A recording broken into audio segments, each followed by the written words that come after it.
All right, what's up, ladies and gentlemen? It's Super here, and welcome back to another MK1 video. So today we are going to be uploading the final of the three main T-1000 and Madam Bo videos that I want to upload for the early access. Again, shout out to Warner Brothers Games for allowing me to go to the Burbank studios and record a little bit of the T-1000 and Madam Bo early. Keep in mind, this was before the Kombat cast, so I was just trying to figure this out from scratch. Only had about an hour to record, so that's why the gameplay on my side isn't that important, but that's why I always play versus the very hard AI. So if you want to see some very hard AI action, make sure you guys check out the videos in the comments or in the description. But the T-1000, there's been a lot of comments, a lot of questions from you guys asking me what my opinions are on the character. Do I think he's going to be top tier, low tier? Where do I think he's going to rank in the tier list? And also, who do I think are going to be some of his best cameos to use? So that's what I'm going to be talking about today, just my overall opinions on T-1000 after playing him for about an hour. So if you guys have been enjoying the content, make sure you leave a thumbs up on the video. Also, leave me a comment down below. I like replying to every comment during the first day the video's up, so definitely do that if you have any questions about T-1000 Madam Bo that you haven't asked yet. So let's first start off with talking about where do I think he's going to rank in the tier list. Man, this character is going to be a problem. Top tier for sure. There is no way that T-1000 is going to be ass with the tools that he has. Range, really good mid with forward one, zoning, combo strings that are safe, the Baraka Barrage, which I didn't use too much because I was more using my mid, but I think the combo string is 4-3, 4-3, 4-3, 4-3, 4-3, 4-3, 4-3. The Baraka Barrage, safe on block, you could cancel it pretty much at any point. Has that command grab that you guys just saw me use with the metal stance. It absorbs hits. If you meter burn it, you could combo from that grab. You could like hold down your button whenever you do your projectile to shoot even more projectiles. He does good damage. He doesn't do crazy damage on his own, but of course if you combine it with cameos, which I didn't really get a chance to use any other cameos other than Janet and Madam Bo, you're going to be doing some really good damage if you take specific routes.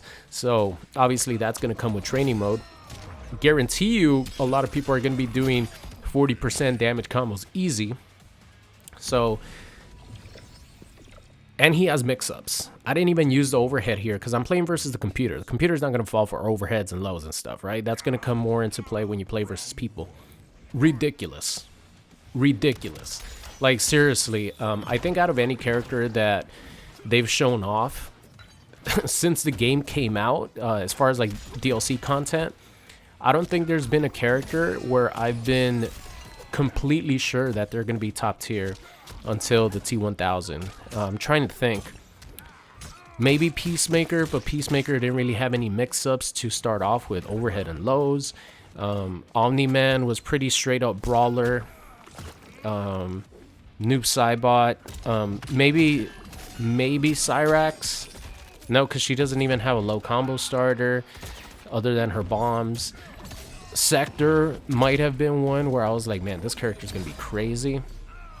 But I think the T-1000, just playing him for the first time and seeing everything that he has, I'm like, yeah, this character is going to be top tier.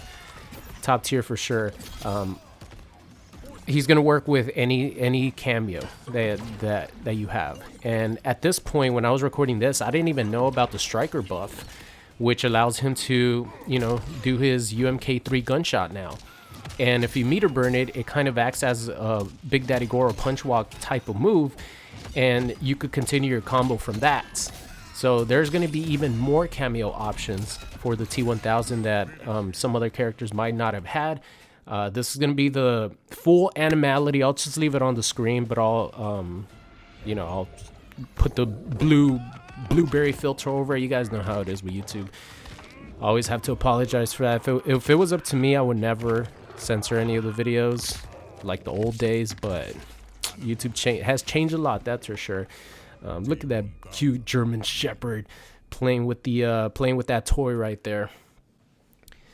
But I think to answer a lot of people's questions of what cameo do I think is going to be the best with the T-1000, I'm definitely going to say the cameos that extend his combos easily are going to be the best. I actually try to use Goro and his punch walk at some point during my training, and for some reason I couldn't cancel the punch walk from his 2-4-1+3 combo string. I don't know what it was. Maybe it was just my timing was off. But there's a lot of ways that you could extend your combos with a character like Movado. You know, he does have a lot of launchers, including the spike that he shoots from underground. It launches the opponent up. You could continue your combo from there and then go into your uppercut. I think the most optimal way to hit combos with T-1000 are going to be you start off with something that's not going to be your uppercut, because your uppercut is going to launch the opponent pretty high no matter what. As long as you use it for the first time, it's going to launch them up really high.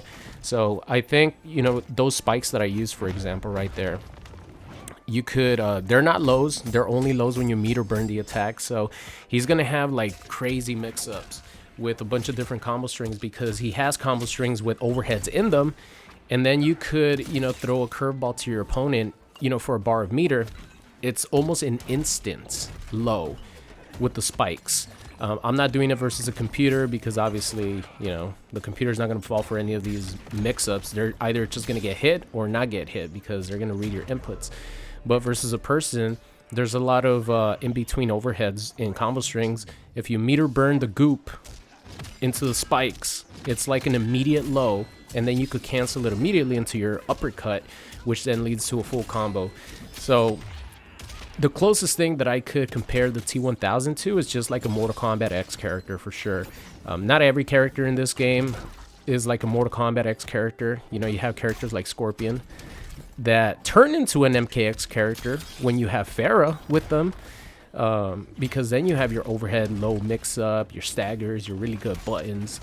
But for the majority of the characters, you're not really gonna, you know, compare them to like a Mortal Kombat X character that has every option in the world.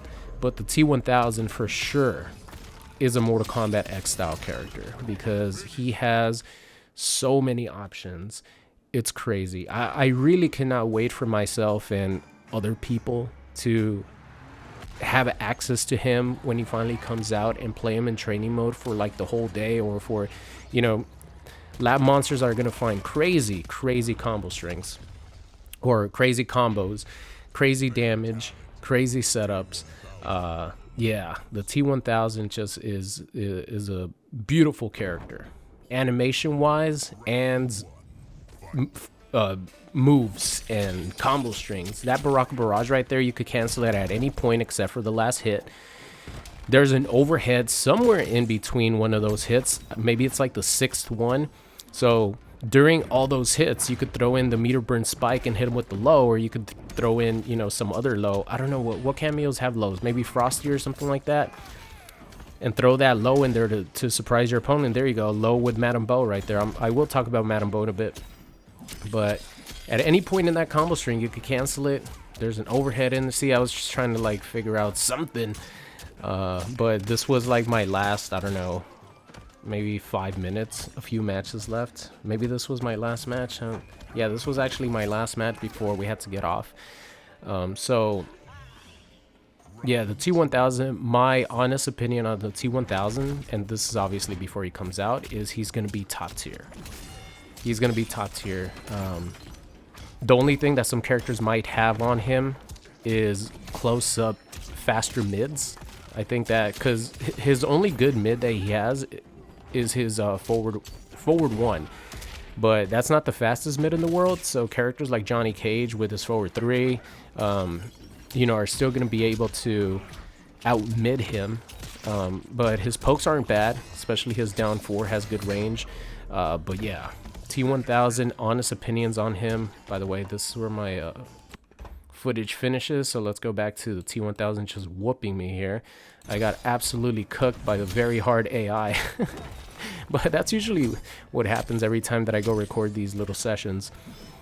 So yeah, honest thoughts on T-1000, gonna be ridiculous. And to be honest, like if every character had the options that the T-1000 has, maybe not every single one, because not every character is gonna have a zoning tool, you know, stuff like that. But he has so many combo options, like so many routes, it's crazy. They definitely cooked with him, and if like almost every Mortal Kombat character in MK1, or every character I should say, had these type of options, man, the game would be like even better. You guys know I love MK1 gameplay wise. It has problems with a bunch of other things, you know, some of the presentation isn't there compared to MK11 especially. Gameplay wise, I absolutely love this game.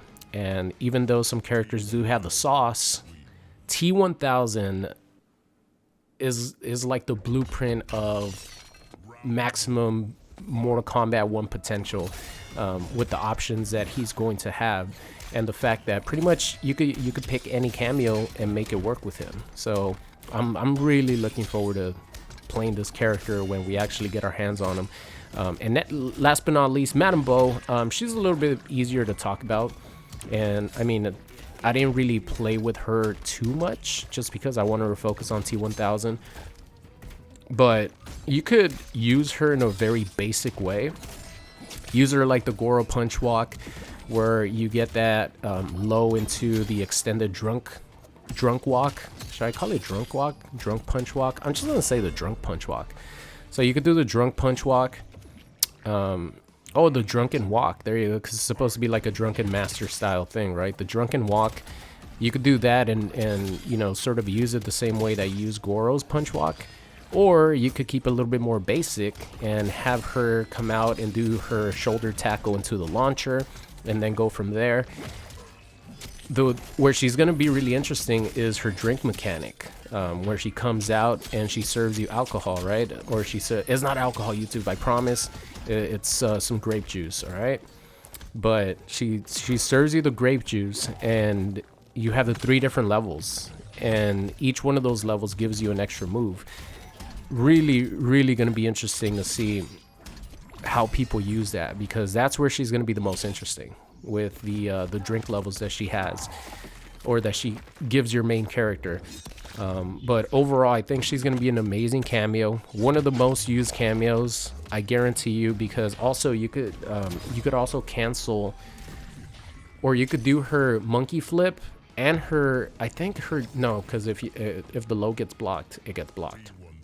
But the shoulder tackle into the monkey flip, it comes out on hit or on block, meaning that you're going to be able to use that monkey flip to continue your pressure. So it's going to be really interesting the way people use her with the more complicated mechanics that she has. Because at face value, she could really help you out with mix-ups, really help you out with combo extensions. But the drunk meter and, you know, the different moves that you get and how to set her up to make her safe, because it does take a really long time to bring her out. Even though she's an ambush assist, she's just there holding the tray, right? So she's actually very easy to hit. You need to set her up. Whenever you take a drink, it takes a really long time to recover, especially the last one, because you throw the bottle down because you're like, man, I'm all out of shots.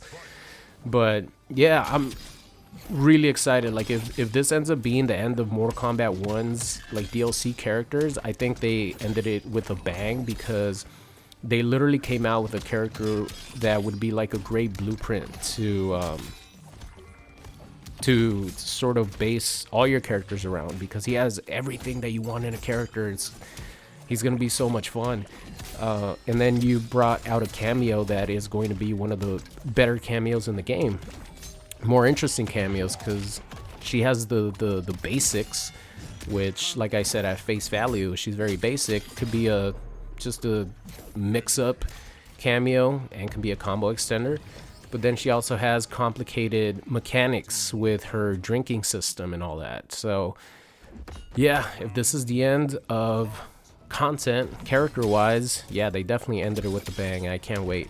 So those are my honest thoughts on T-1000 and Madden Bow after playing them for about an hour, maybe an hour and 15 minutes. They gave us a little tiny bit of extra time, but keep in mind, a lot of that was also just trying to learn the moves in general, which that takes quite a bit of time. So anyway, thank you guys so much for watching. I hope you enjoyed today's video. This is going to be the final one until we actually get the T-1000 to release. So thank you guys so much for watching, and I will see you guys next time. What's going on? It's Super here, and thank you guys so much for watching today's video. I hope you enjoyed it. If you did and you aren't subscribed already, make sure you guys do so. And if you want to see some more, there's videos popping up on the screen right now. So thank you guys so much for watching, and I'll see you guys next time.